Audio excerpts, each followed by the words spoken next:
Okay, I'm back. I'm back. So,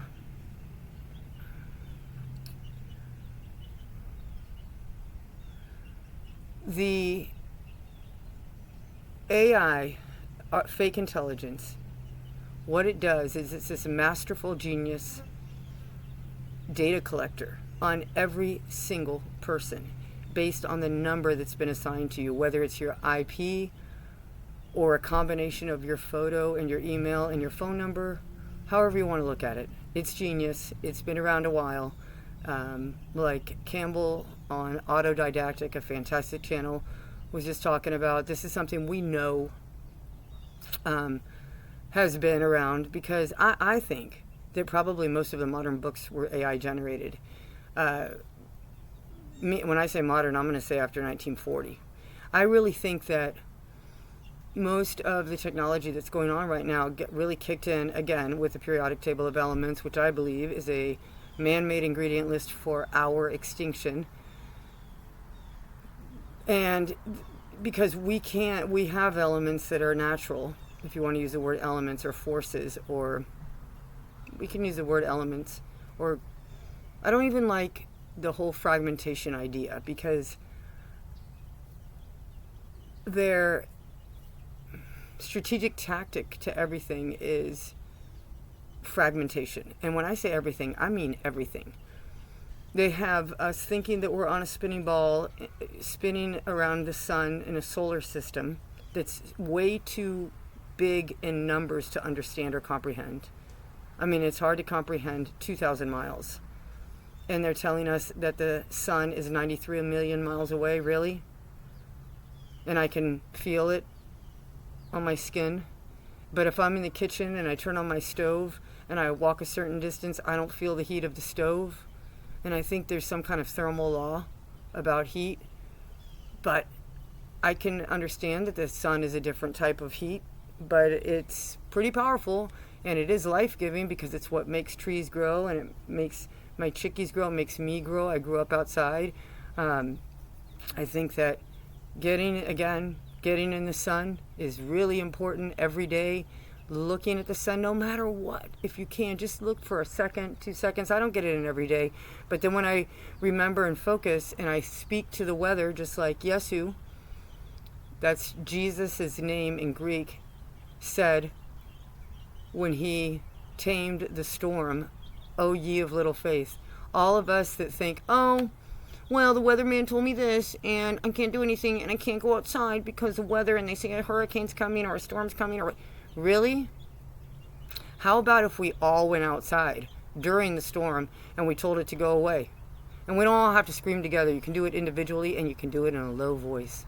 But you do it with a true intention of go away, bad clouds, because these are not normal clouds, people.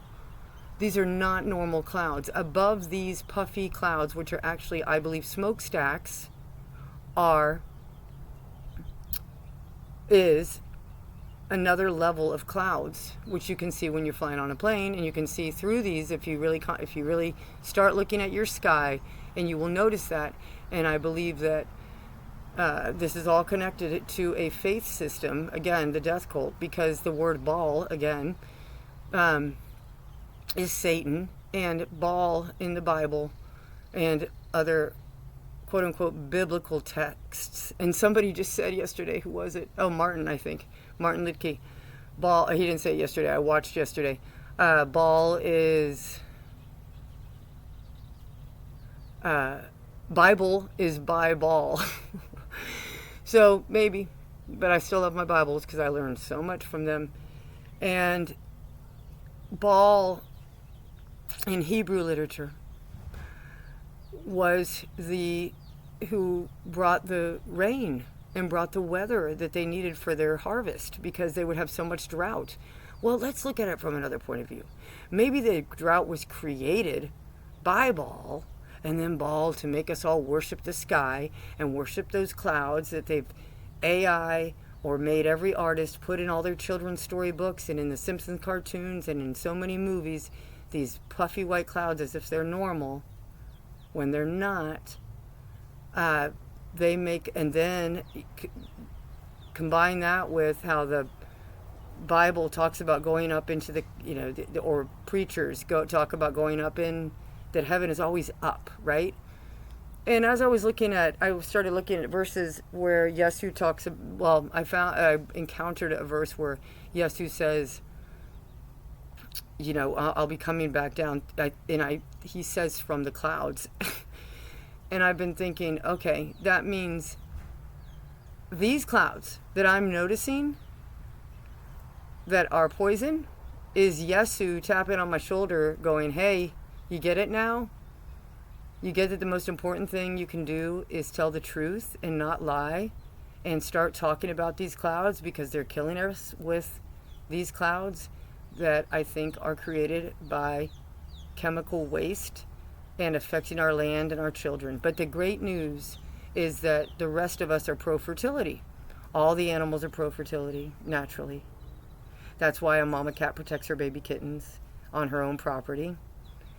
That's why she's protecting her den, right? That's why these chickies chirp to each other to identify where they are, and the horses are talking to each other right now. You can hear them.